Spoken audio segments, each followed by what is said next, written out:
सत श्री अकाल जी। Emergency bulletin देखने वाले साडे सारे दर्शकों का स्वागत है। मैं हरशरण कौर। बुलेटिन दे विच तुहानू पंजाब भारत ते दुनिया भर दीयां सारियां वड्डियां खबरां दसांगे। हालांकि अज खबरां बहुत घट ने क्योंकि पूरे भारत दे विच दिवाली दा त्योहार मनाया जा रहा है। इस दिन तकरीबन सारियां नू छुट्टी हुंदी है। मीडिया नू छड्ड के, डॉक्टरां नू छड्ड के ते कुछ होर जिहड़े खास किते हुंदे ने उन्हां नू छड्ड के सब नू छुट्टी हुंदी है। सो असीं तुहानू सारियां खबरां जिहड़ियां दसदे हैगे आ। दिवाली ते बंदी छोड़ दिवस दीयां तस्वीरां तुहानू सब तो पहलां दिखाउने हां। दिवाली खास तौर ते हिंदू भाईचारे दे वल्लों मनाया जाण वाला त्योहार है। पूरे भारत दे विच बड़ी धूम-धाम दे नाल मनाया जांदा है। खास तौर ते इह रोशनियां दा ते खुशियां दा त्योहार मन्निया जांदा है। इस दिन भगवान रामचंद्र 14 सालां दा बनवास कट के अयोध्या वापस परते सी ते उन्हां दे वापस परतन दी खुशी दे विच लोकां ने दीवे जगाए सी। पटाखे चलाउण दा कोई रिवाज नहीं सी। अजकल पटाखियां दा रिवाज हो गया ते पटाखे इन्ना क ज़्यादा प्रदूषण करते हैं कि असी पूरी तरह दे नाल जिहड़ा हैगा सोहणे वातावरण नूं खा रहे हैं। असी वारी वारी यही अपील कर रहे हैं लगातार 2-3 दिनों तो कि पटाखे ना चलाओ, बरूद नूं अग ना लाओ। बरूद कह लो चाहे अपने पैसों नूं मेहनत नाल कीते पैसों नूं तुसीं अग ला दिंदे हो, सो वो जरूर ना करियो। ते इस बार दी दिवाली दी जे गल कर लईए तां करोना दी लंबी मार दे विचों बाहर निकले लोकां ने इस बारी बड़े चावां दे नाल रोशनियां दा त्योहार दिवाली मनाया। ते एक दिन पहले ही मेरी गल हो रही सी किसी धार्मिक शख्सियत दे नाल। कहंदे सी लोकां नूं पता नहीं की हो गया, बड़े भज्जे तुरे फिरन डे आ, असीं तां कहंदे चुपचाप बैठे आ। खैर इस वारी बाज़ारां दे विच भी वरियां दे बाद इन्नी रौनक वेखण नूं मिली है। दुकानदारां दी चांदी लगी हुई है। हालांकि दुकानदार पहलां डर रहे सी, उन्होंने मिठाइयां दा भी घट प्रबंध कीता सी, हर चीज़ दा घट प्रबंध कीता सी कि लोग पता नहीं खरीददारी करनगे जां फिर नहीं। फिर जिहड़ा हैगा मिंटो मिंटी उन्होंने प्रबंध है जिहड़ा अपना ज़्यादा वधा लिया। जो देखा कि गाहक बहुत ज़्यादा आ रहा है बाज़ारां दे विच, इन्नी ज़्यादा भीड़ सब किते देखण नूं मिल रही सी कि तिल सुੱਟਣ नूं थां नहीं दिखदा सी ते गड्डियां दी पार्किंग दा तां बहुत ही औखा हो गया सी। वड्डे वड्डे जाम वड्डे शहरां दे विच लगे देखे गए। इस बारी सोने की विक्री ने भी पिछले कई सालों के रिकॉर्ड तोड़ दिते ने। एक हफ्ते में ही 175 टन सोना विकिया। चांदी की विक्री भी पिछले सालों नूं मात पा गई है। कारां की विक्री नूं भी आस नालों वध हुंगारा मिलिया। इलैक्ट्रॉनिक्स का समान खरीदण नूं भी लोगों ने पहल दी है। LED फ्रिज और वॉशिंग मशीन समेत होर कई तरह का समान भी लोगों ने दिल खोल के खरीदिया। तोहफियां का आदान प्रदान तो कई दिनों तो चल रहा है। लोगों के घर लाइटां ते दीवियां दे नाल पूरी तरह जगमगा रहे हैं। उंज आम लोग महंगाई की मार अंदरों तो महसूस कर रहे हैं, पर फिर भी अपने चाह पूरे करने लई दिल खोल के खरीदो फरोख्त इस बारी लोगों ने की। इस दौरान PGI ने लोगों को सुरक्षित दिवाली मनाउण दा सुनेहा दिता। PGI ने लंघे काल तो एडवांस्ड आई सेंटर दे विच दिन रात दी एमरजेंसी सेवावां भी शुरू कर दित्तियां ने। PGI दा एडवांस्ड आई सेंटर उत्तरी भारत दा सब तो आधुनिक धुरा है, जिथे जम्मू तो लैके हिमाचल तक पटाखियां नाल अखां दी सੱਟ वाले मरीज हर साल इलाज दे लई आउंदे ने। गल करांगे सचखंड श्री दरबार साहिब दीयां रौणकां दी। हालांकि इत्थे हमेशा अजिहा अस्थान है सर्ब सांझीवालता दा सुनेहा देण वाला, हमेशा इत्थे रौणक रहिंदी है। अते बंदी छोड़ दिवस मौके तां इत्थों दीयां रौणकां नूं चार चंन लग जांदे ने। ते बंदी छोड़ दिवस है जिहड़ा ओह सिख धर्म दे वल्लों मनाया जांदा है। दिवाली वाले दिन ही बंदी छोड़ दिवस मनाया जांदा है। 6वें पातशाह श्री गुरु हरगोबिंद साहिब इस दिन जहांगीर दी कैद दे विचों रिहा होके आए सी। गुरु साहिब नूं जदों छिथे पए जहांगीर ने रिहा कीता सी ग्वालियर दे किले दे विचों, तां गुरु साहिब ने एक शर्त रखी सी कि जिन्ने जिहड़े पहाड़ी राजे हैगे ने ओह भी तुसीं रिहा करो, बिना मतलब तो धक्के दे नाल जुल्म दे नाल जिन्हां नूं कैद कीता होया। तां गुरु साहिब दे 52 कलियां वाला चोला पाया सी ते कलियां फड़ के जहांगीर ने कहा सी कि जिन्ने रिहा हो सकदे ने हो जाओ। तां 52 राजे रिहा होए सी। सो गुरु साहिब दे वापस परतन की खुशी दे विच उस दिन जिहड़े गुरु की नगरी अमृतसर दे विच लोकां ने दीवे बाले सी ते हुण भी दीवे बाल के ये त्योहार मनाया जांदा है, पर पटाखे भी खूब साड़े जांदे ने। तस्वीरां तुसीं देख सकदे हो सचखंड श्री दरबार साहिब दीयां तस्वीरां ने, रात दीयां मनमोहक तस्वीरां तुसीं देख सकदे हो बंदी छोड़ दिवस मौके दीयां। श्री अकाल तख्त साहिब के कार्यकारी जथेदार ज्ञानी हरप्रीत सिंह ने भी सारी संगत नूं बंदी छोड़ दिवस दीयां वधाइयां दित्तियां। जथेदार हरप्रीत सिंह ने बंदी छोड़ दिवस का संखेप इतिहास दस्सिया कि किवें 6वें पातशाह ने अपने नाल 52 राजियां नूं रिहा करवाया। जथेदार ने अकाल पुरख अगे हर किसी दी चढ़दी कला दी अरदास कीती। वाहिगुरू जी का खालसा वाहिगुरू जी की फतेह। अज सिख पंथ का अहम दिहाड़ा मेरी पीरी दे मालक साहिब श्री गुरु हरगोबिंद साहिब सच्चे पातशाह जिस वक्त ग्वालियर के किले दे विच रासी कैदी सी, ਤਾਂ ਉੱਥੇ ਉਹਨਾਂ ਦੇ ਨਾਲ 52 ਹਿੰਦੂ ਰਾਜਸੀ ਕੈਦੀ ਜਿਹੜੇ ਹੈ ਉਹ ਵੀ ਬੰਦ ਸਨ। ਗਵਾਲੀਅਰ ਦੇ ਕਿਲੇ ਦਾ ਇਹ ਇਤਿਹਾਸ ਹੈ ਔਰ ਖਾਸੀਅਤ ਹੈ ਕਿ ਉੱਥੇ ਭਾਰਤ ਭਰ ਦੇ ਮੁਗਲ ਦੌਰ ਦੇ ਵਿੱਚ ਰਾਜਸੀ ਜਿਹੜੇ ਰਾਜੇ ਹੁੰਦੇ ਸੀ ਉਹ ਕੈਦ ਕੀਤੇ ਜਾਂਦੇ ਸੀ। ਔਰ ਇਹ ਵੀ ਗਵਾਲੀਅਰ ਦੇ ਕਿਲੇ ਦਾ ਇੱਕ ਇਤਿਹਾਸ ਹੈ ਕਿ ਉੱਥੇ ਜਿਹੜਾ ਵੀ ਰਾਜਸੀ ਕੈਦੀ ਬੰਦੀ ਬਣਾਇਆ ਜਾਂਦਾ ਸੀ ਉਹ ਕਦੇ ਜਿਉਂਦਾ ਵਾਪਸ ਨਹੀਂ ਸੀ ਆਉਂਦਾ। ਇਹ ਪਹਿਲੀ ਵਾਰੀ ਹੋਇਆ ਕਿ ਮੇਰੀ ਪੀਰੀ ਦੇ ਮਾਲਕ ਸਾਹਿਬ ਸ੍ਰੀ ਗੁਰੂ ਹਰਗੋਬਿੰਦ ਸਾਹਿਬ ਸੱਚੇ ਪਾਤਸ਼ਾਹ ਨੂੰ ਹਕੂਮਤ ਜਿਹੜੀ ਆ ਉਹ ਰਿਹਾ ਕਰਨ ਦੇ ਲਈ ਮਜਬੂਰ ਹੋਈ। ਆਮ ਤੌਰ ਦੇ ਉੱਤੇ ਜਦੋਂ ਅਸੀਂ ਇਤਿਹਾਸ ਪੜ੍ਹਦੇ ਹਾਂ ਜਾਂ ਆਮ ਵੀ ਅੱਜ ਦੇਖਦੇ ਹਾਂ ਕਿ ਜਦੋਂ ਸਰਕਾਰ ਨੇ ਕਿਸੇ ਕੈਦੀ ਨੂੰ ਰਿਹਾ ਕਰਨਾ ਹੁੰਦਾ ਹੈ ਤੇ ਸਰਕਾਰ ਸ਼ਰਤ ਲਾਉਂਦੀ ਹੈ ਤੇ ਕੈਦੀ ਸ਼ਰਤਾਂ ਮੰਨਦੇ ਆ। ਪਰ ਇੱਥੇ ਉਲਟੀ ਗੰਗਾ ਵਈ ਗੁਰੂ ਹਰਗੋਬਿੰਦ ਸਾਹਿਬ ਮਹਾਰਾਜ ਨੇ ਰਿਹਾ ਹੋਣ ਦੇ ਲਈ ਸ਼ਰਤ ਲਾਈ ਕਿ ਸਾਡੇ ਨਾਲ 52 ਜਿਹੜੇ ਹਿੰਦੂ ਰਾਜੇ ਕੈਦ ਨੇ ਇਹ ਵੀ ਰਿਹਾ ਹੋਣਗੇ। ਔਰ ਹਕੂਮਤ ਨੂੰ ਸ੍ਰੀ ਗੁਰੂ ਹਰਗੋਬਿੰਦ ਸਾਹਿਬ ਸੱਚੇ ਪਾਤਸ਼ਾਹ ਦਾ ਇਹ ਬਚਨ ਜਿਹੜਾ ਸੀ ਉਹ ਮੰਨਣਾ ਪਿਆ। ਧੰਨ ਗੁਰੂ ਹਰਗੋਬਿੰਦ ਸਾਹਿਬ ਮਹਾਰਾਜ ਗਵਾਲੀਅਰ ਦੇ ਕਿਲੇ ਦੇ ਵਿੱਚੋਂ ਰਿਹਾ ਹੋਏ ਔਰ ਨਾਲ ਆਪਣੇ 52 ਹਿੰਦੂ ਰਾਜਸੀ ਕੈਦੀ ਜਿਹੜੇ ਕੈਦ ਸਨ ਔਰ ਸਖਤ ਸਜ਼ਾਵਾਂ ਭੁਗਤ ਰਹੇ ਸਨ ਉਹਨਾਂ ਨੂੰ ਵੀ ਬਾਹਰ ਲੈ ਕੇ ਆਏ। ਸ਼੍ਰੀ ਗੁਰੂ ਹਰਗੋਬਿੰਦ ਸਾਹਿਬ ਮਹਾਰਾਜ ਦਾ ਇੱਕ ਤਖੱਲਸ ਬੰਦੀ ਛੋੜ ਦਾਤਾ ਇਹ ਪੂਰੇ ਵਿਸ਼ਵ ਦੇ ਵਿੱਚ ਪ੍ਰਸਿੱਧ ਹੋਇਆ। ਔਰ ਅੱਜ ਵੀ ਅਸੀਂ ਬੜੇ ਮਾਣ ਸਨਮਾਨ ਦੇ ਨਾਲ ਗੁਰੂ ਹਰਗੋਬਿੰਦ ਸਾਹਿਬ ਮਹਾਰਾਜ ਨੂੰ ਜਿੱਥੇ ਮੇਰੀ ਪੀਰੀ ਦੇ ਮਾਲਕ ਆਖਦੇ ਆ ਉੱਥੇ ਦਾਤਾ ਬੰਦੀ ਛੋੜ ਵੀ ਆਖਦੇ ਆ। ਤੇ ਜਦੋਂ ਉਹ ਸ੍ਰੀ ਅੰਮ੍ਰਿਤਸਰ ਸਾਹਿਬ ਦੀ ਪਾਵਨ ਧਰਤੀ ਦੇ ਉੱਤੇ ਪੁੱਜੇ ਤੇ ਅੱਜ ਦੇ ਦਿਨ ਖੁਸ਼ੀ ਦਾ ਇਜ਼ਹਾਰ ਕੀਤਾ ਸਿੱਖ ਸੰਗਤ ਨੇ। ਦੇਸੀ ਘਿਓ ਦੇ ਦੀਵੇ ਬਾਲ ਕੇ ਖੁਸ਼ੀਆਂ ਦਾ ਪ੍ਰਗਟਾਵਾ ਕੀਤਾ ਕਿਉਂਕਿ ਜਦੋਂ ਵੀ ਕੋਈ ਇਨਸਾਨ ਖੁਸ਼ੀ ਜਾਂ ਗਮੀ ਦਾ ਪ੍ਰਗਟਾਵਾ ਕਰਦਾ ਹੈ, ਇਜ਼ਹਾਰ ਕਰਦਾ ਹੈ ਤੇ ਉਹ ਕੁਝ ਨਾ ਕੁਝ ਜਿਹੜਾ ਹੈ ਉਹ ਕਰਮ ਕਰਦਾ ਹੈ। ਖੁਸ਼ੀ ਦੇ ਇਜ਼ਹਾਰ ਦੇ ਵਿੱਚ ਦੀਵੇ ਜਗਾਏ, ਦੀਪਮਾਲਾ ਕੀਤੀ ਸ਼੍ਰੀ ਅੰਮ੍ਰਿਤਸਰ ਸਾਹਿਬ ਦੀ ਪਾਵਨ ਧਰਤੀ ਦੇ ਉੱਤੇ। ਔਰ ਅੱਜ ਉਹ ਮਹਾਨ ਪਾਵਨ ਪਵਿੱਤਰ ਬੰਦੀ ਛੋੜ ਦਿਵਸ ਹੈ। ਮੈਂ ਸਮੁੱਚੇ ਸਿੱਖ ਜਗਤ ਨੂੰ ਇਸ ਮਹਾਨ ਬੰਦੀ ਛੋੜ ਦਿਵਸ ਦੀਆਂ ਬਹੁਤ ਬਹੁਤ ਬਹੁਤ ਬਹੁਤ ਵਧਾਈਆਂ ਦਿੰਦਾ ਔਰ ਅਕਾਲ ਪੁਰਖ ਅੱਗੇ ਅਰਦਾਸ ਕਰਦਾ ਕਿ ਹਰ ਮਨੁੱਖ ਦੇ ਵਿਹੜੇ ਦੇ ਵਿੱਚ ਖੁਸ਼ੀਆਂ ਦੇ ਦੀਵੇ ਬਲਣ ਤੇ ਹਰ ਇੱਕ ਇਨਸਾਨ ਜਿਹੜਾ ਸੰਸਾਰ ਦਾ ਵਿਤਕਰੇਬਾਜ਼ੀਆਂ ਈਰਖਾ ਨਫ਼ਰਤ ਤੋਂ ਰਹਿਤ ਹੋ ਕੇ ਖੁਸ਼ੀਆਂ ਦੇ ਨਾਲ ਜ਼ਿੰਦਗੀ ਬਸਰ ਕਰੇ। ਵਾਹਿਗੁਰੂ ਜੀ ਕਾ ਖਾਲਸਾ, ਵਾਹਿਗੁਰੂ ਜੀ ਕੀ ਫਤਿਹ। ਐਸਜੀਪੀਸੀ ਪ੍ਰਧਾਨ ਬੀਬੀ ਜਗੀਰ ਕੌਰ ਨੇ ਵੀ ਸਾਰੀ ਸਿੱਖ ਸੰਗਤ ਨੂੰ ਬੰਦੀ ਛੋੜ ਦਿਵਸ ਦੀਆਂ ਵਧਾਈਆਂ ਦਿੱਤੀਆਂ। ਬੀਬੀ ਜਗੀਰ ਕੌਰ ਨੇ ਸਾਰੀ ਸੰਗਤ ਨੂੰ ਬਾਣੀ ਤੇ ਬਾਣੇ ਦੇ ਨਾਲ ਜੁੜਨ ਦੀ ਅਪੀਲ ਕੀਤੀ ਅਤੇ ਪੰਥ ਦੀ ਚੜ੍ਹਦੀ ਕਲਾ ਦੀ ਅਰਦਾਸ ਕੀਤੀ। ਗੱਲ ਕਰਾਂਗੇ ਕਿਸਾਨ ਮੋਰਚਿਆਂ ਦੀ। ਕਿਸਾਨਾਂ ਨੇ ਸਾਰੇ ਦੇਸ਼ ਵਾਸੀਆਂ ਨੂੰ ਦੀਵਾਲੀ ਤੇ ਬੰਦੀ ਛੋੜ ਦਿਵਸ ਦੀਆਂ ਮੁਬਾਰਕਾਂ ਦਿੱਤੀਆਂ ਤੇ ਇਸ ਦੀਵਾਲੀ ਨੂੰ ਜਿਹੜਾ ਸੰਘਰਸ਼ ਦੇ ਸ਼ਹੀਦ ਕਿਸਾਨ ਹੈਗੇ ਨੇ ਉਹਨਾਂ ਦੇ ਨਾਮ ਤੇ ਦੀਵੇ ਜਗਾ ਕੇ ਕਿਸਾਨਾਂ ਨੇ ਮਨਾਇਆ, ਸ਼ਰਧਾਂਜਲੀਆਂ ਭੇਂਟ ਕੀਤੀਆਂ। ਕਿਸਾਨ ਮੋਰਚੇ ਨੇ ਦੱਸਿਆ ਕਿ ਸਾਰੇ ਵਿਰੋਧ ਸਥਾਨਾਂ ਤੇ ਇਕੱਲੇ ਪੰਜਾਬ ਦੇ ਵਿੱਚ 100 ਤੋਂ ਵੱਧ ਅਤੇ ਹੋਰ ਸੂਬਿਆਂ ਦੇ ਵਿੱਚ ਵੀ ਕਈ ਟੋਲ ਪਲਾਜ਼ਿਆਂ ਤੇ ਹੋਰ ਥਾਵਾਂ ਤੇ ਪੂਰੇ ਭਾਰਤ ਦੇ ਵਿੱਚ ਸ਼ਹੀਦ ਕਿਸਾਨਾਂ ਨੂੰ ਸ਼ਰਧਾਂਜਲੀ ਦਿੱਤੀ ਗਈ, ਦੀਵੇ ਬਾਲ ਕੇ ਸ਼ਰਧਾਂਜਲੀ ਦਿੱਤੀ ਗਈ। ਇਸ ਇਤਿਹਾਸਿਕ ਅੰਦੋਲਨ ਦੇ ਵਿੱਚ ਹੁਣ ਤੱਕ 650 ਤੋਂ ਵੱਧ ਕਿਸਾਨ ਸ਼ਹੀਦ ਹੋ ਚੁੱਕੇ ਨੇ ਜਿਨ੍ਹਾਂ ਨੂੰ ਮੋਦੀ ਸਰਕਾਰ ਆਪਣੇ ਜ਼ੋਖਮ ਤੇ ਨਜ਼ਰ ਅੰਦਾਜ਼ ਕਰ ਰਹੀ ਹੈ। ਕਹਿੰਦੇ ਅੰਦੋਲਨ ਉਦੋਂ ਤੱਕ ਮਜ਼ਬੂਤ ਹੋਵੇਗਾ ਜਦੋਂ ਤੱਕ ਬੀਜੇਪੀ ਕੋਈ ਸਬਕ ਨਹੀਂ ਸਿੱਖਦੀ, ਕਿਸਾਨ ਵਿਰੋਧੀ ਨੀਤੀਆਂ ਨੂੰ ਵਾਪਸ ਨਹੀਂ ਲੈਂਦੀ। ਸੋ ਸਿੰਘੂ ਬਾਰਡਰ ਤੇ ਪੰਜਾਬੀ ਗਾਇਕ ਤੇ ਅਦਾਕਾਰ ਬੱਬੂ ਮਾਨ ਪਹੁੰਚੇ। ਬੱਬੂ ਮਾਨ ਨੇ ਇੱਥੇ ਪਹੁੰਚ ਕੇ ਕਿਸਾਨਾਂ ਦੇ ਨਾਲ ਗੱਲਾਂ ਬਾਤਾਂ ਕੀਤੀਆਂ, ਸਟੇਜ ਤੋਂ ਪੇਸ਼ਕਾਰੀ ਵੀ ਦਿੱਤੀ। ਤੇ ਦੀਵਾਲੀ ਅਤੇ ਬੰਦੀ ਛੋੜ ਦਿਵਸ ਦੇ ਮੌਕੇ ਸਿਰਫ ਗਾਇਕ, ਅਦਾਕਾਰ, ਕਲਾਕਾਰ ਹੀ ਨਹੀਂ ਬਲਕਿ ਕਈ ਹਿੱਸਿਆਂ ਤੋਂ, ਭਾਰਤ ਦੇ ਕਈ ਹਿੱਸਿਆਂ ਤੋਂ ਲੋਕ ਵੀ ਪਹੁੰਚੇ ਨੇ ਦੀਵਾਲੀ ਜਿਨ੍ਹਾਂ ਨੇ ਕਿਸਾਨਾਂ ਦੇ ਨਾਲ ਮਨਾਈ ਹੈ। ਕਿਸਾਨਾਂ ਨੇ ਵੀ ਇੱਥੇ ਲੋੜਵੰਦ ਲੋਕਾਂ ਨੂੰ ਮਿਠਾਈਆਂ ਵੰਡ ਕੇ ਦੀਵਾਲੀ ਤੇ ਬੰਦੀ ਛੋੜ ਦਿਵਸ ਦੀਆਂ ਜਿਹੜੀਆਂ ਖੁਸ਼ੀਆਂ ਨੇ ਉਹ ਸਾਂਝੀਆਂ ਕੀਤੀਆਂ ਨੇ ਬੰਦੀ ਛੋੜ ਦਿਵਸ ਮੌਕੇ। ਇਸ ਮੌਕੇ BBC ਪੰਜਾਬੀ ਨੇ ਸਿੰਘੂ ਬਾਰਡਰ ਤੇ ਧਰਨਾ ਲਾਈ ਬੈਠੇ ਕਿਸਾਨਾਂ ਦੇ ਵਿੱਚੋਂ ਇੱਕ ਬਾਪੂ ਬਜ਼ੁਰਗ ਨਛੱਤਰ ਸਿੰਘ ਗਰੇਵਾਲ ਨੂੰ ਰਿਕਾਰਡ ਕੀਤਾ ਹੈ ਜਿਹੜੇ ਪਿਛਲੇ 11 ਮਹੀਨਿਆਂ ਤੋਂ ਸਿੰਘੂ ਬਾਰਡਰ ਤੇ ਮੋਰਚਾ ਲਾ ਕੇ ਬੈਠੇ ਨੇ। ਦੀਵਾਲੀ ਮੌਕੇ ਵੀ ਘਰ ਨਹੀਂ ਗਏ। ਕਹਿੰਦੇ ਪਿਛਲੇ 11 ਮਹੀਨਿਆਂ ਦੇ ਵਿੱਚ ਅਸੀਂ ਪੁਲਿਸ ਦੇ ਡੰਡੇ, ਅਥਰੂ ਗੈਸ, ਠੰਡ, ਗਰਮੀ, ਮੀਂਹ, ਹਨੇਰੀਆਂ ਤੇ ਕਰੋਨਾ ਦੀ ਬਿਮਾਰੀ ਦੇਖੀ ਹੈ ਪਰ ਇਸ ਦੌਰਾਨ ਕਦੇ ਵੀ ਦਿਲ ਘਰ ਜਾਣ ਨੂੰ ਨਹੀਂ ਕੀਤਾ। 85 ਸਾਲ ਦੇ ਨਛੱਤਰ ਸਿੰਘ ਦਾ ਦਾਵਾ ਹੈ ਕਿ ਪਿਛਲੇ 11 ਮਹੀਨਿਆਂ ਤੋਂ ਸਿੰਘੂ ਬਾਰਡਰ ਤੇ ਡਟੇ ਹੋਏ ਨੇ।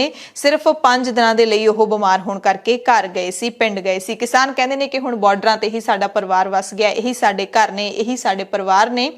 ਕਿਸਾਨ ਕਹਿੰਦੇ ਨੇ ਕਿ ਸਿੰਘੂ ਬਾਰਡਰ ਉੱਤੇ ਸਿਰਫ ਪਿਆਰ ਹੈ ਤੇ ਪਿਆਰ ਤੋਂ ਬਿਨਾਂ ਹੋਰ ਕੁਝ ਨਹੀਂ ਹੈ ਪਰ ਹਕੂਮਤ ਨੂੰ ਇਹ ਜਿਹੜੇ ਕਿਸਾਨ ਹੈਗੇ ਨੇ ਉਹ ਦਹਿਸ਼ਤਗਰਦ ਦਿਸਦੇ ਨੇ। ਇਸ ਵਾਰੀ ਕਿਸਾਨ ਮੋਰਚੇ ਨੇ ਸਭ ਨੂੰ ਸੱਦਿਆ ਸੀ ਕਿ ਆਓ ਦੀਵਾਲੀ ਮੌਕੇ ਬੰਦੀ ਛੋੜ ਦਿਵਸ ਮੌਕੇ ਸਾਡੇ ਮੋਰਚਿਆਂ ਤੇ ਆ ਕੇ ਸ਼ਹੀਦ ਕਿਸਾਨਾਂ ਨੂੰ ਸ਼ਰਧਾਂਜਲੀ ਦੇ ਕੇ ਦੀਵੇ ਜਗਾ ਕੇ ਦੀਵਾਲੀ ਮਨਾਓ। ਕਿਸਾਨਾਂ ਨੇ ਇਸ ਵਾਰੀ ਕਾਲੀ ਦੀਵਾਲੀ ਮਨਾਉਣ ਤੋਂ ਗੁਰੇਜ਼ ਕੀਤਾ ਕਿਉਂਕਿ ਪਿਛਲੀ ਵਾਰੀ ਜਦੋਂ ਦੁਸਹਿਰੇ ਮੌਕੇ ਆਪਣਾ ਜਿਹੜਾ ਹੈਗਾ ਪੁਤਲੇ ਫੂਕਣ ਦੀ ਗੱਲ ਕੀਤੀ ਸੀ ਤਾਂ ਉਦੋਂ ਬੀਜੇਪੀ ਨੇ ਇਸ ਨੂੰ ਧਾਰਮਿਕ ਰੰਗਤ ਦੇਣ ਦੀ ਕੋਸ਼ਿਸ਼ ਕੀਤੀ ਸੀ। ਬਰਨਾਲਾ ਦੀਆਂ ਤਸਵੀਰਾਂ ਦਿਖਾ ਦਿੰਦੇ ਹਾਂ ਜਿੱਥੇ ਬੰਦੀ ਛੋੜ ਦਿਵਸ ਮੌਕੇ 6ਵੇਂ ਪਾਤਸ਼ਾਹ ਜੀ ਦੇ ਜੀਵਨ ਅਤੇ ਸਿੱਖਿਆਵਾਂ ਤੇ ਚਰਚਾ ਕੀਤੀ ਗਈ।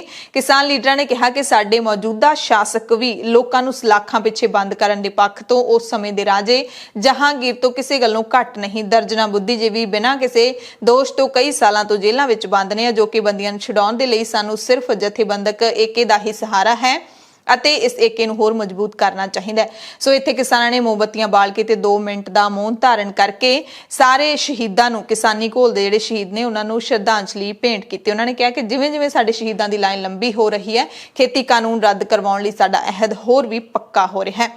ਬਠਿੰਡਾ ਤੇ ਮਾਨਸਾ ਯਾਨੀ ਕਿ ਸਾਰੇ ਨਰਮਾ ਪੱਟੀ ਵਾਲੇ ਕਿਸਾਨਾਂ ਦੀ ਵੀ ਇਸ ਵਾਰੀ ਕਾਲੀ ਦੀਵਾਲੀ ਰਹੀ ਹੈ ਕਿਉਂਕਿ ਨਰਮੇ ਦਾ ਮੁਆਵਜ਼ਾ ਨਹੀਂ ਮਿਲ ਰਿਹਾ ਉਸ ਤਰੀਕੇ ਦੇ ਨਾਲ ਜਿਸ ਢੰਗ ਦੇ ਨਾਲ ਨਰਮੇ ਦਾ ਨੁਕਸਾਨ ਹੋਇਆ। ਤੇ ਪੰਜਾਬ ਦੇ ਵਿੱਚ 16 ਸਾਲਾਂ ਤੋਂ ਦੀਵਾਲੀ ਦਾ ਤੋਹਫਾ ਉਡੀਕਦੇ ਕੱਚੇ ਮੁਲਾਜ਼ਮ ਹਾਲੇ ਤੱਕ ਖਾਲੀ ਹੱਥ ਬੈਠੇ ਨੇ। ਕੋਈ ਵੀ ਸਰਕਾਰ ਸਾਰ ਨਹੀਂ ਲੈ ਰਹੀ। ਹਰ ਸਾਲ ਦੀਵਾਲੀ ਦੇ ਤਿਉਹਾਰ ਦੇ ਮੌਕੇ ਸਰਕਾਰਾਂ ਆਮ ਜਨਤਾ ਦੇ ਲਈ ਕਈ ਤਰ੍ਹਾਂ ਦੇ ਐਲਾਨਾਂ ਦੀ ਝੜੀ ਲਾਉਂਦੀਆਂ ਨੇ ਪਰ ਉਹਨਾਂ ਵਿੱਚੋਂ ਪੂਰੇ ਕਿੰਨੇ ਹੁੰਦੇ ਨੇ ਇਹ ਸਭ ਜੱਗ ਜ਼ਾਹਿਰ ਹੈ। ਪੰਜਾਬ ਦੇ ਕੱਚੇ ਮੁਲਾਜ਼ਮ ਪਿਛਲੇ 16-17 ਸਾਲਾਂ ਤੋਂ ਦੀਵਾਲੀ ਦੇ ਤੋਹਫੇ ਨੂੰ ਉਡੀਕਦੇ ਆ ਰਹੇ ਨੇ। ਸਮੇਂ ਦੀਆਂ ਸਰਕਾਰਾਂ ਹਰ ਸਾਲ ਦੀਵਾਲੀ ਤੋਂ ਪਹਿਲਾਂ ਕੱਚੇ ਮੁਲਾਜ਼ਮਾਂ ਨੂੰ ਪੱਕੇ ਕਰਨ ਦੇ ਵੱਡੇ ਐਲਾਨ ਕਰਦੀਆਂ ਨੇ ਪਰ ਹਰ ਵਾਰੀ ਕੱਚੇ ਮੁਲਾਜ਼ਮਾਂ ਦੀ ਦੀਵਾਲੀ ਹੈ ਜਿਹੜੀ ਉਹ ਫਿੱਕੀ ਰਹਿੰਦੀ ਹੈ। 16 ਸਾਲਾਂ ਤੋਂ ਸਰਕਾਰ ਦਾ ਕੰਮ ਕਰ ਰਹੇ ਕੱਚੇ ਮੁਲਾਜ਼ਮਾਂ ਦੀ ਕਦੋਂ ਸੁਣੇਗੀ ਸਰਕਾਰ ਇਸ ਬਾਰੇ ਕੁਝ ਨਹੀਂ ਕਿਹਾ ਜਾ ਸਕਦਾ। ਪਰ ਪੰਜਾਬ ਦੇ ਮੁੱਖ ਮੰਤਰੀ ਚਰਨਜੀਤ ਸਿੰਘ ਚੰਨੀ ਨੇ ਦੀਵਾਲੀ ਅਤੇ ਬੰਦੀ ਛੋੜ ਦਿਵਸ ਦੀਆਂ ਮੁਬਾਰਕਾਂ ਸਾਰਿਆਂ ਨੂੰ ਜ਼ਰੂਰ ਦਿੱਤੀਆਂ ਨੇ। ਮੁੱਖ ਮੰਤਰੀ ਨੇ ਲੋਕਾਂ ਨੂੰ ਅਪੀਲ ਕਰਦਿਆਂ ਕਿਹਾ ਕਿ ਆਓ ਰੌਸ਼ਨੀਆਂ ਦਾ ਪਵਿੱਤਰ ਤਿਉਹਾਰ ਅਸੀਂ ਰਵਾਇਤੀ ਤਰੀਕੇ ਰਾਹੀਂ ਮਨਾਉਂਦੇ ਹੋਏ ਏਕਤਾ ਤੇ ਸਦਭਾਵਨਾ ਦੀਆਂ ਭਾਵਨਾਵਾਂ ਨਾਲ ਖੁਸ਼ੀਆਂ ਤੇ ਚਾਵਾਂ ਦੇ ਦੀਵੇ ਬਾਲੀਏ। ਮੁੱਖ ਮੰਤਰੀ ਚੰਨੀ ਨੇ ਸਾਰੇ ਲੋਕਾਂ ਨੂੰ ਖਾਸ ਕਰਕੇ ਸਿੱਖ ਪੰਥ ਨੂੰ ਬੰਦੀ ਛੋੜ ਦਿਵਸ ਤੇ ਇਤਿਹਾਸਿਕ ਦਿਹਾੜੇ ਦੀ ਵੀ ਨਿੱਘੀ ਮੁਬਾਰਕਬਾਦ ਦਿੱਤੀ। ਕਿਹਾ ਕਿ ਇਹ ਦਿਵਸ 1612 ਦੇ ਵਿੱਚ 6ਵੇਂ ਪਾਤਸ਼ਾਹ ਸ੍ਰੀ ਗੁਰੂ ਹਰਗੋਬਿੰਦ ਸਾਹਿਬ ਜੀ ਦੇ ਵੱਲੋਂ ਦੀਵਾਲੀ ਵਾਲੇ ਦਿਨ ਗਵਾਲੀਅਰ ਦੇ ਕਿਲੇ ਦੇ ਵਿੱਚੋਂ 52 ਹਿੰਦੂ ਰਾਜਿਆਂ ਨੂੰ ਰਿਹਾ ਕਰਵਾਉਣ ਦੇ ਮੌਕੇ ਵਜੋਂ ਮਨਾਇਆ ਜਾਂਦਾ ਹੈ। ਪ੍ਰਧਾਨ ਮੰਤਰੀ ਨਰਿੰਦਰ ਮੋਦੀ ਨੇ ਇਸ ਵਾਰ ਦੀ ਦੀਵਾਲੀ ਵੀ ਜਵਾਨਾਂ ਦੇ ਨਾਲ ਮਨਾਈ। ਦੀਵਾਲੀ ਮੌਕੇ ਖਾਸ ਤੌਰ ਤੇ ਉਹ ਜੰਮੂ ਕਸ਼ਮੀਰ ਦੇ ਨੌਸ਼ਹਿਰਾ ਪਹੁੰਚੇ ਜਿੱਥੇ ਉਹਨਾਂ ਨੇ ਜਵਾਨਾਂ ਦੇ ਨਾਲ ਮੁਲਾਕਾਤ ਕੀਤੀ, ਦੀਵਾਲੀ ਦੀਆਂ ਵਧਾਈਆਂ ਦਿੱਤੀਆਂ ਤੇ ਮਾਰੇ ਗਏ ਜਵਾਨਾਂ ਨੂੰ ਸ਼ਰਧਾਂਜਲੀ ਦਿੱਤੀ। ਸ਼ਹੀਦ ਹੋਣ ਵਾਲੇ ਜਵਾਨਾਂ ਨੂੰ हर दिवाली मैं मेरे परिवारजनों के बीच मनाने के लिए आता हूं क्योंकि आप मेरे परिवारजन है, मैं आपका परिवार का साथी हूं। तो मैं यहां प्रधानमंत्री के रूप में नहीं आया हूं, मैं आपके परिवार के एक सदस्य के रूप में आया हूं। आप सभी के बीच आना, जो भाव अपने परिवार के बीच जाकर के होता है वही भाव मेरे मन में होता है। और जब से मैं इस संवैधानिक जिम्मेवारी को संभाल रहा हूं, आज उसको 20 साल से भी अधिक समय हो गया। बहुत लंबे अरसे तक मुझे देशवासियों ने इस प्रकार की सेवा का मौका दिया। पहले गुजरात वालों ने दिया, अब देशवासियों ने दिया। लेकिन मैंने हर दिवाली सीमा पर तैनात आप मेरे परिवारजनों के बीच बिताई है। आज मैं फिर आपके बीच आया हूं, आपसे एक नई ऊर्जा लेकर के जाऊंगा, नया उमंग लेकर के जाऊंगा, नया विश्वास लेकर के जाऊंगा। लेकिन मैं अकेला नहीं आया हूं, मैं मेरे साथ 130 करोड़ देशवासियों के आशीर्वाद आपको लेकर के आया हूं। ढेर सारा आशीर्वाद लेकर के आया हूं आपके लिए। आज शाम को दिवाली पर एक दिया आपकी वीरता को, आपके शौर्य को, आपके पराक्रम को, आपके त्याग और तपस्या के नाम पर, और जो लोग देश की रक्षा में जुटे हुए हैं, ऐसे आप सबके लिए हिंदुस्तान का हर नागरिक वो दिए की ज्योत के साथ आपको अनेक अनेक शुभकामनाएं भी देता रहेगा। ਪਾਕਿਸਤਾਨ ਦੇ ਪ੍ਰਧਾਨ ਮੰਤਰੀ ਇਮਰਾਨ ਖਾਨ ਨੇ ਵੀ ਸੋਸ਼ਲ ਮੀਡੀਆ ਦੇ ਜ਼ਰੀਏ ਦੀਵਾਲੀ ਦੀਆਂ ਮੁਬਾਰਕਾਂ ਦਿੱਤੀਆਂ ਨੇ। ਟਵੀਟ ਕੀਤਾ, ਮੈਂ ਆਪਣੇ ਸਾਰੇ ਹਿੰਦੂ ਭਾਈਚਾਰੇ ਨੂੰ ਦੀਵਾਲੀ ਦੀ ਮੁਬਾਰਕਬਾਦ ਦਿੰਦਾ ਹਾਂ। ਤੇ ਇਸ ਮੌਕੇ ਕੇਂਦਰ ਸਰਕਾਰ ਨੇ ਮਹਿੰਗਾਈ ਦੀ ਚੱਕੀ ਵਿੱਚ ਪਿਸ ਰਹੇ ਲੋਕਾਂ ਨੂੰ ਦੀਵਾਲੀ ਦਾ ਵੱਡਾ ਤੋਹਫਾ ਦਿੱਤਾ ਹੈ। ਵੋਟਰਾਂ ਦੇ ਵੱਲੋਂ ਭਾਰਤੀ ਜਨਤਾ ਪਾਰਟੀ ਨੂੰ ਤਕੜਾ ਝਟਕਾ ਦੇਣ ਤੋਂ ਅਗਲੇ ਦਿਨ ਹੀ ਕੇਂਦਰ ਸਰਕਾਰ ਨੇ ਆਮ ਲੋਕਾਂ ਨੂੰ ਵੱਡਾ ਤੋਹਫਾ ਦੇ ਦਿੱਤਾ। ਕੇਂਦਰੀ ਵਿੱਤ ਮੰਤਰਾਲੇ ਨੇ ਪੈਟਰੋਲ ਤੇ 5 ਰੁਪਏ ਅਤੇ ਡੀਜ਼ਲ ਤੇ 10 ਰੁਪਏ ਪ੍ਰਤੀ ਲੀਟਰ ਐਕਸਾਈਜ਼ ਡਿਊਟੀ ਘਟਾ ਦਿੱਤੀ ਹੈ। ਕੇਂਦਰ ਦੇ ਇਸ ਫੈਸਲੇ ਦਾ ਜਨਤਾ ਨੂੰ ਦੋਹਰਾ ਲਾਭ ਮਿਲਣ ਵਾਲਾ ਹੈ, ਕਿਉਂਕਿ ਹੁਣ ਸੂਬੇ ਵੀ ਵੈਟ ਨੂੰ ਘਟਾਉਣ ਦੇ ਪਾਬੰਦ ਹੋ ਗਏ ਨੇ। ਸੂਬਿਆਂ ਨੂੰ ਘਟਾਉਣਾ ਹੀ ਪਵੇਗਾ। ਅਜਿਹੇ ਸੰਕੇਤ ਕੇਂਦਰ ਵੱਲੋਂ ਦਿੱਤੇ ਗਏ ਨੇ ਤੇ ਇਹਦੇ ਨਾਲ ਪੈਟਰੋਲ ਤੇ ਡੀਜ਼ਲ ਦੇ ਭਾਅ ਵਿੱਚ ਹੋਰ ਕਮੀ ਆਵੇਗੀ। ਕੇਂਦਰ ਨੇ ਫੈਸਲਾ 3 ਲੋਕ ਸਭਾ ਤੇ 29 ਵਿਧਾਨ ਸਭਾ ਹਲਕਿਆਂ ਦੇ ਨਤੀਜੇ ਆਉਣ ਤੋਂ ਅਗਲੇ ਦਿਨ ਹੀ ਲਿਆ ਗਿਆ, ਜਿਸ ਨੂੰ ਵੋਟਰਾਂ ਦਾ ਪਹਿਲਾ ਝਟਕਾ ਮੰਨਿਆ ਜਾ ਰਿਹਾ ਹੈ। ਤੇ ਕੇਂਦਰ ਦੇ ਇਸ ਐਲਾਨ ਤੋਂ ਬਾਅਦ ਕਈ ਸੂਬਿਆਂ ਨੇ ਵੀ ਪੈਟਰੋਲ ਡੀਜ਼ਲ ਤੇ ਵੈਟ ਦੀਆਂ ਦਰਾਂ ਵਧਾ ਦਿੱਤੀਆਂ ਨੇ। 7 ਤੋਂ 17 ਰੁਪਏ ਤੱਕ ਘੱਟ ਕੀਤੇ ਗਏ ਨੇ ਪੈਟਰੋਲ ਤੇ ਡੀਜ਼ਲ ਦੇ ਭਾਅ। ਸਭ ਤੋਂ ਪਹਿਲਾਂ ਘਟਾਇਆ ਹੈ ਕਰਨਾਟਕਾ ਨੇ 7 ਰੁਪਏ ਦੀ ਛੋਟ ਦਿੱਤੀ ਹੈ। ਯੂਪੀ ਦੇ ਵਿੱਚ 12 ਰੁਪਏ ਦੀ ਛੋਟ ਦੇ ਦਿੱਤੀ ਗਈ ਹੈ। ਅਸਾਮ ਦੇ ਵਿੱਚ 7 ਰੁਪਏ ਦੀ ਛੋਟ, ਯਾਨੀ ਕਿ ਕੇਂਦਰ ਸਰਕਾਰ ਦਾ ਜਿਹੜਾ ਵੈਟ ਘਟਾਇਆ ਗਿਆ ਉਹ ਤਾਂ ਵੱਖਰਾ ਹੈ ਤੇ ਜਿਹੜਾ ਸੂਬਾ ਸਰਕਾਰਾਂ ਦਾ ਵੈਟ ਉਹ ਵੱਖਰਾ ਹੁੰਦਾ ਹੈ ਤੇ ਸੂਬਾ ਸਰਕਾਰਾਂ ਨੇ ਇਹ ਹੋਰ ਵੈਟ ਘਟਾ ਦਿੱਤਾ ਹੈ। ਗੁਜਰਾਤ ਸਰਕਾਰ ਨੇ ਵੀ 7 ਰੁਪਏ ਦੀ ਛੋਟ ਦੇਣ ਦਾ ਐਲਾਨ ਕਰ ਦਿੱਤਾ ਹੈ। ਤ੍ਰਿਪੁਰਾ ਸਰਕਾਰ ਨੇ ਵੀ 7 ਰੁਪਏ ਦੀ ਛੋਟ ਦੇਣ ਦਾ ਐਲਾਨ ਕੀਤਾ ਹੈ। ਗੋਆ ਦੇ ਵਿੱਚ ਪੈਟਰੋਲ ਤੇ ਡੀਜ਼ਲ ਦੀਆਂ ਕੀਮਤਾਂ ਵਿੱਚ 12 ਰੁਪਏ ਅਤੇ 17 ਰੁਪਏ ਦੀ ਛੋਟ ਦਿੱਤੀ ਗਈ ਹੈ। ਸਭ ਤੋਂ ਵੱਡੀ ਛੋਟ ਮੰਨੀ ਜਾ ਸਕਦੀ ਹੈ। ਕਰਨਾਟਕਾ ਦੇ ਮੁੱਖ ਮੰਤਰੀ ਨੇ ਟਵੀਟ ਕਰਕੇ ਦੱਸਿਆ ਹੈ ਕਿ ਭਾਵੇਂ ਇਸ ਨਾਲ ਸਾਨੂੰ 2100 ਕਰੋੜ ਰੁਪਏ ਦਾ ਵਾਧੂ ਵਿੱਤੀ ਬੋਝ ਪਵੇਗਾ, ਪਰ ਫਿਰ ਵੀ ਅਸੀਂ ਕੀਮਤਾਂ ਘਟਾ ਰਹੇ ਹਾਂ। ਤੇ ਪੰਜਾਬ ਦੇ ਵਿੱਚ ਮੁੱਖ ਮੰਤਰੀ ਚਰਨਜੀਤ ਸਿੰਘ ਚੰਨੀ ਦੀ ਸਰਕਾਰ ਨੇ ਵੈਟ ਆਪਣੇ ਵੱਲੋਂ ਘਟਾਉਣ ਦਾ ਹਾਲੇ ਕੋਈ ਐਲਾਨ ਨਹੀਂ ਕੀਤਾ ਤੇ ਅਕਾਲੀ ਦਲ ਦੇ ਪ੍ਰਧਾਨ ਸੁਖਬੀਰ ਸਿੰਘ ਬਾਦਲ ਨੇ ਇਸ ਤੇ ਜ਼ਰੂਰ ਤੰਜ ਕੱਸਿਆ ਹੈ। ਸੁਖਬੀਰ ਬਾਦਲ ਨੇ ਕਿਹਾ ਕਿ ਤੇਲ ਦੀਆਂ ਉੱਚੀਆਂ ਦਰਾਂ ਨੇ ਲੋਕਾਂ ਦੀਆਂ ਜੇਬਾਂ ਖਾ ਲਈਆਂ ਨੇ। ਕੇਂਦਰ ਵੱਲੋਂ ਦੇਰੀ ਨਾਲ ਘਟਾਏ ਗਏ ਰੇਟ ਅਧੂਰੀ ਵਿਵਸਥਾ ਹੈ ਤੇ ਮੁੱਖ ਮੰਤਰੀ ਚਰਨਜੀਤ ਸਿੰਘ ਚੰਨੀ ਨੂੰ ਵੀ ਹੋਰ ਸੂਬਿਆਂ ਦੀ ਤਰਜ਼ ਤੇ ਅਸਮਾਨੀ ਛੂ ਰਹੇ ਪੈਟਰੋਲ ਤੇ ਡੀਜ਼ਲ ਦੇ ਰੇਟ 10-10 ਰੁਪਏ ਘੱਟ ਕਰਨੇ ਚਾਹੀਦੇ ਨੇ। ਪੰਜਾਬ ਪਹਿਲਾਂ ਹੀ ਕਾਫੀ ਨੁਕਸਾਨ ਝੱਲ ਚੁੱਕਿਆ ਤੇ ਪੈਟਰੋਲ ਡੀਜ਼ਲ ਦੇ ਭਾਅ ਘਟਾਉਣ ਦੇ ਉੱਤੇ ਪ੍ਰਿਯੰਕਾ ਗਾਂਧੀ ਨੇ ਮੋਦੀ ਸਰਕਾਰ ਤੇ ਤੰਜ ਕੱਸਿਆ। ਪ੍ਰਿਯੰਕਾ ਨੇ ਟਵੀਟ ਕਰਕੇ ਕਿਹਾ ਕਿ ਇਹ ਦਿਲ ਤੋਂ ਨਹੀਂ ਡਰ ਤੋਂ ਲਿਆ ਗਿਆ ਫੈਸਲਾ, ਯਾਨੀ ਕਿ ਦਿਲੋਂ ਨਹੀਂ ਬਲਕਿ ਡਰ ਕਾਰਨ ਲਿਆ ਗਿਆ ਫੈਸਲਾ ਹੈ। ਵਸੂਲੀ ਸਰਕਾਰ ਦੀ ਲੁੱਟ ਦਾ ਜਵਾਬ ਆਉਣ ਵਾਲੀਆਂ ਚੋਣਾਂ ਦੇ ਵਿੱਚ ਦੇਣਾ ਹੀ ਪਵੇਗਾ। ਕਾਂਗਰਸ ਦੇ ਸੀਨੀਅਰ ਲੀਡਰ ਰਣਦੀਪ ਸੁਰਜੇਵਾਲਾ ਨੇ ਵੀ ਟਵੀਟ ਕੀਤਾ, ਕਹਿੰਦੇ ਇਸ ਸਾਲ ਪੈਟਰੋਲ ਦੀ ਕੀਮਤ 28 ਰੁਪਏ ਤੇ ਡੀਜ਼ਲ ਦਾ ਭਾਅ 26 ਰੁਪਏ ਵਧਾਇਆ ਗਿਆ। ਦੇਸ਼ ਦੀਆਂ 14 ਸੀਟਾਂ ਤੇ ਜ਼ਿਮਨੀ ਚੋਣਾਂ ਹਾਰਨ ਤੋਂ ਬਾਅਦ ਪੈਟਰੋਲ ਤੇ ਡੀਜ਼ਲ ਦੇ ਭਾਅ ਵਿੱਚ 5 ਰੁਪਏ ਤੇ 10 ਰੁਪਏ ਦੀ ਕਟੌਤੀ ਵੀ ਪ੍ਰਧਾਨ ਮੰਤਰੀ ਦਾ ਦੀਵਾਲੀ ਦਾ ਤੋਹਫਾ ਬਣ ਗਈ ਹੈ। ਹੇ ਰਾਮ, ਹੱਦ ਹੈ। ਸੁਰਜੇਵਾਲਾ ਨੇ ਅੱਗੇ ਕਿਹਾ ਕਿ ਟੈਕਸ ਜੀਵੀ ਮੋਦੀ ਸਰਕਾਰ ਨੂੰ ਸਬਕ ਸਿਖਾਉਣ ਲਈ ਦੇਸ਼ ਵਾਸੀਆਂ ਨੂੰ ਵਧਾਈ। ਲੋਕਤੰਤਰ ਵਿੱਚ ਵੋਟ ਦੀ ਸੱਟ ਨੇ ਭਾਜਪਾ ਨੂੰ ਸੱਚ ਦਾ ਸ਼ੀਸ਼ਾ ਦਿਖਾ ਦਿੱਤਾ ਹੈ। ਯਾਦ ਰੱਖਿਓ, ਮਈ 2014 ਵਿੱਚ ਪੈਟਰੋਲ 71 ਰੁਪਏ 41 ਪੈਸੇ ਤੇ ਡੀਜ਼ਲ 55 ਰੁਪਏ 49 ਪੈਸੇ ਸੀ ਤੇ ਉਦੋਂ ਕੱਚਾ ਤੇਲ $105 ਤੋਂ ਵੱਧ ਸੀ ਤੇ ਅੱਜ ਕੱਚਾ ਤੇਲ $82 ਪ੍ਰਤੀ ਬੈਰਲ ਹੈ ਤੇ ਅਜਿਹੇ ਵਿੱਚ ਕੀਮਤ 2014 ਦੇ ਬਰਾਬਰ ਕਦੋਂ ਆਏਗੀ? ਉਹਨਾਂ ਨੇ ਅੰਕੜਿਆਂ ਦੇ ਨਾਲ ਗੱਲ ਕੀਤੀ ਹੈ। ਕਾਂਗਰਸੀ ਲੀਡਰ ਪਵਨ ਖੇੜਾ ਨੇ ਵੀ ਕਿਹਾ ਕਿ ਬੀਜੇਪੀ ਉਪ ਚੋਣਾਂ ਦੇ ਨਤੀਜੇ ਦੇਖ ਕੇ ਹੈਰਾਨ ਰਹਿ ਗਈ ਹੈ। ਇਸੇ ਕਰਕੇ ਪੈਟਰੋਲ ਤੇ ਡੀਜ਼ਲ ਦੇ ਭਾਅ ਘਟਾ ਦਿੱਤੇ ਨੇ। ਸ਼੍ਰੀ ਗੁਰੂ ਗ੍ਰੰਥ ਸਾਹਿਬ ਜੀ ਦੀ ਬੇਅਦਬੀ ਦੇ ਮਾਮਲੇ ਦੀ ਜਾਂਚ ਕਰ ਰਹੀ ਸਿੱਟ 8 ਨਵੰਬਰ ਨੂੰ ਰੋਹਤਕ ਦੀ ਸੁਨਾਰੀਆ ਜੇਲ੍ਹ ਦੇ ਵਿੱਚ ਸਜ਼ਾ ਕੱਟ ਰਹੇ ਬਲਾਤਕਾਰੀ ਤੇ ਕਾਤਲ ਡੇਰਾ ਸਿਰਸਾ ਮੁਖੀ ਰਾਮ ਰਹੀਮ ਤੋਂ ਪੁੱਛ ਪੜਤਾਲ ਕਰੇਗੀ। ਸੂਤਰਾਂ ਦੇ ਮੁਤਾਬਿਕ ਟੀਮ ਦੇ ਵੱਲੋਂ ਰਾਮ ਰਹੀਮ ਕੋਲੋਂ ਪੁੱਛੇ ਜਾਣ ਵਾਲੇ ਸਵਾਲਾਂ ਦੀ ਸੂਚੀ ਤਿਆਰ ਕਰ ਲਈ ਗਈ ਹੈ। ਰਾਮ ਰਹੀਮ 3 ਵੱਖ-ਵੱਖ ਕੇਸਾਂ ਦੇ ਵਿੱਚ ਸਜ਼ਾ ਕੱਟ ਰਿਹਾ ਹੈ। ਇਸ ਤੋਂ ਪਹਿਲਾਂ ਵੀ ਰਾਮ ਰਹੀਮ ਕੋਲੋਂ ਸਿੱਟ ਪੁੱਛ ਪੜਤਾਲ ਕਰਨ ਗਈ ਸੀ, ਪਰ ਜੇਲ੍ਹ ਅਧਿਕਾਰੀਆਂ ਨੇ ਵਾਪਸ ਮੋੜ ਦਿੱਤਾ ਸੀ। ਫਰੀਦਕੋਟ ਦੀ ਇੱਕ ਅਦਾਲਤ ਨੇ ਰਾਮ ਰਹੀਮ ਨੂੰ ਹਰਿਆਣਾ ਤੋਂ ਪ੍ਰੋਡਕਸ਼ਨ ਵਾਰੰਟ ਤੇ ਪੰਜਾਬ ਲਿਆਉਣ ਦੇ ਹੁਕਮ ਦਿੱਤੇ ਸੀ, ਜਿਸ ਤੇ ਮੁਲਜ਼ਮ ਨੇ ਪੰਜਾਬ ਤੇ ਹਰਿਆਣਾ ਹਾਈ ਕੋਰਟ ਤੋਂ ਸਟੇ ਲੈ ਲਈ ਸੀ। ਇਸ ਵਾਰੀ ਟੀਮ ਨੂੰ ਜੇਲ੍ਹ ਅਧਿਕਾਰੀ ਰਾਮ ਰਹੀਮ ਤੋਂ ਪੁੱਛ ਪੜਤਾਲ ਕਰਨ ਦੀ ਇਜਾਜ਼ਤ ਦਿੰਦੇ ਨੇ ਜਾਂ ਨਹੀਂ ਦਿੰਦੇ, ਇਹ ਹਾਲ ਦੀ ਘੜੀ ਹਲੇ ਸਵਾਲ ਹੀ ਹੈ। ਪੰਜਾਬ ਦੇ ਸਾਬਕਾ ਪੁਲਿਸ ਮੁਖੀ ਸੁਮੇਧ ਸੈਣੀ ਦੇ ਵੱਲੋਂ ਚੀਫ ਵਿਜੀਲੈਂਸ ਅਧਿਕਾਰੀ ਬੀਕੇ ਉੱਪਲ ਅਤੇ ਹੋਰਨਾਂ ਦੇ ਖਿਲਾਫ ਦਾਇਰ ਪਟੀਸ਼ਨ ਤੇ ਸੁਣਵਾਈ ਤੋਂ ਇਨਕਾਰ ਕਰਦਿਆਂ ਪੰਜਾਬ ਤੇ ਹਰਿਆਣਾ ਹਾਈ ਕੋਰਟ ਦੇ ਜਸਟਿਸ ਐਚ.ਐਸ. ਸਿੱਧੂ ਨੇ ਆਪਣੇ ਆਪ ਨੂੰ ਕੇਸ ਤੋਂ ਅਲੱਗ ਕਰ ਲਿਆ। ਉਹਨਾਂ ਨੇ ਚੀਫ ਜਸਟਿਸ ਨੂੰ ਕੇਸ ਰੈਫਰ ਕਰਦਿਆਂ ਨਵੇਂ ਬੈਂਚ ਦੇ ਗਠਨ ਦੀ ਮੰਗ ਕੀਤੀ ਹੈ। ਸੁਮੇਧ ਸਿੰਘ ਸੈਣੀ ਨੇ ਆਪਣੀ ਪਟੀਸ਼ਨ ਵਿੱਚ ਕਿਹਾ ਸੀ ਕਿ ਉਹ ਹਾਈ ਕੋਰਟ ਦੇ ਹੁਕਮਾਂ ਤੇ 18 ਅਗਸਤ ਨੂੰ ਵਿਜੀਲੈਂਸ ਦੇ ਮੁਹਾਲੀ ਵਿਚਲੇ ਦਫ਼ਤਰ ਵਿਖੇ ਕੇਸ ਦੀ ਜਾਂਚ ਵਿੱਚ ਸ਼ਾਮਿਲ ਹੋਣ ਲਈ ਗਏ ਸੀ, ਪਰ ਜ਼ਮਾਨਤ ਹੋਣ ਦੇ ਬਾਵਜੂਦ ਵਿਜੀਲੈਂਸ ਨੇ ਉਹਨਾਂ ਨੂੰ ਗ੍ਰਿਫਤਾਰ ਕਰ ਲਿਆ ਸੀ। ਉਸ ਤੋਂ ਬਾਅਦ ਹਾਈ ਕੋਰਟ ਦੇ ਵੱਲੋਂ ਉਸ ਨੂੰ ਗੈਰ ਕਾਨੂੰਨੀ ਤੌਰ ਤੇ ਹਿਰਾਸਤ ਵਿੱਚ ਰੱਖਣ ਦੇ ਵਿਰੁੱਧ ਦਾਇਰ ਅਰਜ਼ੀ ਦੇ ਉੱਤੇ 19 ਅਗਸਤ ਦੀ ਦੇਰ ਰਾਤ ਰਿਹਾ ਕਰ ਦਿੱਤਾ ਸੀ। ਸੈਣੀ ਨੇ ਦੋਸ਼ ਲਾਇਆ ਹੈ ਕਿ ਮੈਨੂੰ ਹਾਈ ਕੋਰਟ ਦੇ ਹੁਕਮਾਂ ਦੀ ਉਲੰਘਣਾ ਕਰਦਿਆਂ ਗ੍ਰਿਫਤਾਰ ਕੀਤਾ ਗਿਆ ਸੀ, ਜਿਹੜੀ ਕਿ ਕੋਰਟ ਦੀ ਹੱਦ ਤੱਕ ਹੈ। ਪਟੀਸ਼ਨ ਦੇ ਵਿੱਚ ਇਹ ਵੀ ਕਿਹਾ ਗਿਆ ਕਿ ਵਿਜੀਲੈਂਸ ਨੇ ਮੇਰੇ ਨਾਲ ਇਹ ਵਰਤਾਰਾ ਵਿਧਾਨ ਸਭਾ ਦੀਆਂ ਅਗਲੀਆਂ ਚੋਣਾਂ ਦੇ ਵਿੱਚ ਸਿਆਸੀ ਲਾਹਾ ਲੈਣ ਲਈ ਕੀਤਾ ਸੀ।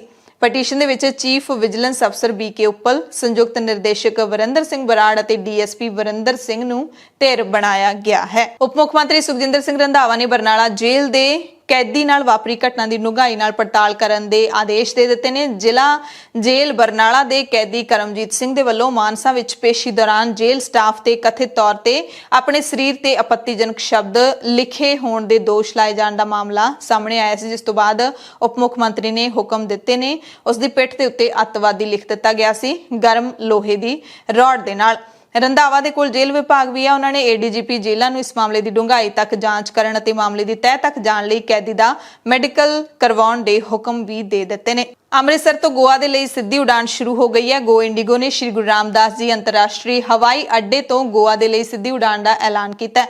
ਇਹਨਾਂ ਦੋਵਾਂ ਸ਼ਹਿਰਾਂ ਦੇ ਵਿਚਾਲੇ 10 ਨਵੰਬਰ ਤੋਂ ਉਡਾਣਾਂ ਸ਼ੁਰੂ ਹੋ ਜਾਣਗੀਆਂ, ਜਿਸ ਦੀ ਬੁਕਿੰਗ ਵੀ ਗੋ ਇੰਡੀਗੋ ਨੇ ਆਪਣੀ ਵੈਬਸਾਈਟ ਤੇ ਸ਼ੁਰੂ ਕਰ ਦਿੱਤੀ ਹੈ। ਇਸ ਦੀ ਟਿਕਟ 4600 ਰੁਪਏ ਰੱਖੀ ਗਈ ਹੈ, ਯਾਨੀ ਕਿ 4600 ਰੁਪਏ।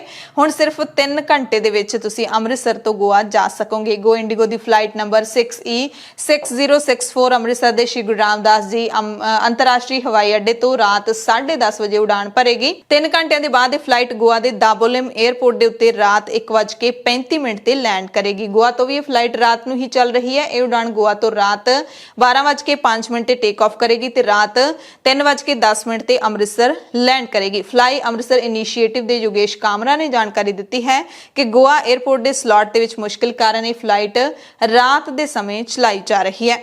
ਚੀਨ ਦੀ ਟੈਨਿਸ ਸਟਾਰ ਪੈਂਗ ਸ਼ੂਆਈ ਨੇ ਜਨਤਕ ਤੌਰ ਤੇ ਇੱਕ ਰਿਟਾਇਰਡ ਕਮਿਊਨਿਸਟ ਲੀਡਰ ਤੇ ਯੌਨ ਸ਼ੋਸ਼ਣ ਦੇ ਇਲਜ਼ਾਮ ਲਾਏ ਨੇ। ਚੀਨੀ ਸੋਸ਼ਲ ਮੀਡੀਆ ਸਾਈਟ ਵੀਬੋ ਤੇ ਇੱਕ ਪੋਸਟ ਦੇ ਵਿੱਚ ਪੈਂਗ ਨੇ ਇਲਜ਼ਾਮ ਲਾਏ ਨੇ ਕਿ ਸਾਬਕਾ ਉਪ ਪ੍ਰਧਾਨ ਮੰਤਰੀ ਝਾਂਗ ਨੇ ਮੇਰੇ ਨਾਲ ਯੌਨ ਸੰਬੰਧ ਬਣਾਉਣ ਦੇ ਲਈ ਮੈਨੂੰ ਮਜਬੂਰ ਕੀਤਾ ਸੀ। ਚੀਨੀ ਸੋਸ਼ਲ ਮੀਡੀਆ ਸਾਈਟ ਵੀਬੋ ਤੇ ਇੱਕ ਪੋਸਟ ਦੇ ਵਿੱਚ ਪੈਂਗ ਨੇ ਕਿਹਾ ਕਿ ਸਾਬਕਾ ਉਪ ਪ੍ਰਧਾਨ ਮੰਤਰੀ ਝਾਂਗ ਨੇ ਯੌਨ ਸੰਬੰਧ ਬਣਾਉਣ ਦੇ ਲਈ ਮੈਨੂੰ ਮਜਬੂਰ ਕੀਤਾ ਸੀ। ਚੀਨ ਦੇ ਵਿੱਚ ਪਹਿਲੀ ਵਾਰੀ ਕਮਿਊਨਿਸਟ ਪਾਰਟੀ ਦੇ ਕਿਸੇ ਸੀਨੀਅਰ ਲੀਡਰ ਦੇ ਖਿਲਾਫ ਇਸ ਤਰ੍ਹਾਂ ਦੇ ਇਲਜ਼ਾਮ ਲੱਗੇ ਨੇ। ਇਹਨਾਂ ਆਰੋਪਾਂ ਤੋਂ ਬਾਅਦ ਡਬਲਸ ਵਿੱਚ ਨੰਬਰ 1 ਖਿਡਾਰੀ ਰਹਿ ਚੁੱਕੀ ਪੈਂਗ ਸ਼ੂਆਈ ਬਾਰੇ ਚੀਨ ਦੇ ਅੰਦਰ ਇੰਟਰਨੈਟ ਸਰਚ ਵੀ ਸੀਮਿਤ ਕਰ ਦਿੱਤੀ ਗਈ ਹੈ ਤਾਂ ਕਿ ਕੋਈ ਜ਼ਿਆਦਾ ਪੜ੍ਹ ਨਾ ਸਕੇ।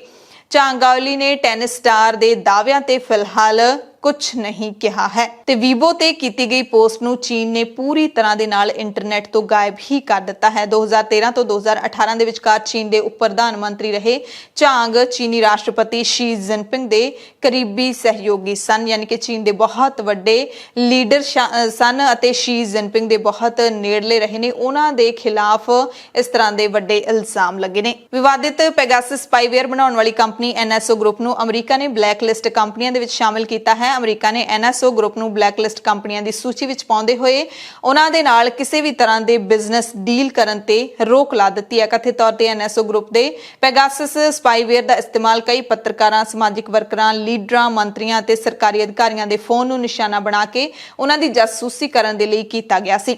ਅਮਰੀਕੀ ਅਧਿਕਾਰੀਆਂ ਨੇ ਕਿਹਾ ਕਿ NSO ਗਰੁੱਪ ਅਤੇ ਇੱਕ ਹੋਰ ਇਜ਼ਰਾਈਲੀ ਕੰਪਨੀ ਕੈਂਦਰੂ ਨੇ ਅਮਰੀਕਾ ਦੀ ਕੌਮੀ ਸੁਰੱਖਿਆ ਜਾਂ ਵਿਦੇਸ਼ ਨੀਤੀ ਦੇ ਹਿੱਤਾਂ ਦੇ ਉਲਟ ਕੰਮ ਕੀਤਾ ਹੈ। ਐਮਰਜੈਂਸੀ ਬੁਲੇਟਿਨ ਦੇਖਣ ਵਾਲੇ ਸਾਰੇ ਦਰਸ਼ਕਾਂ ਦਾ ਧੰਨਵਾਦ।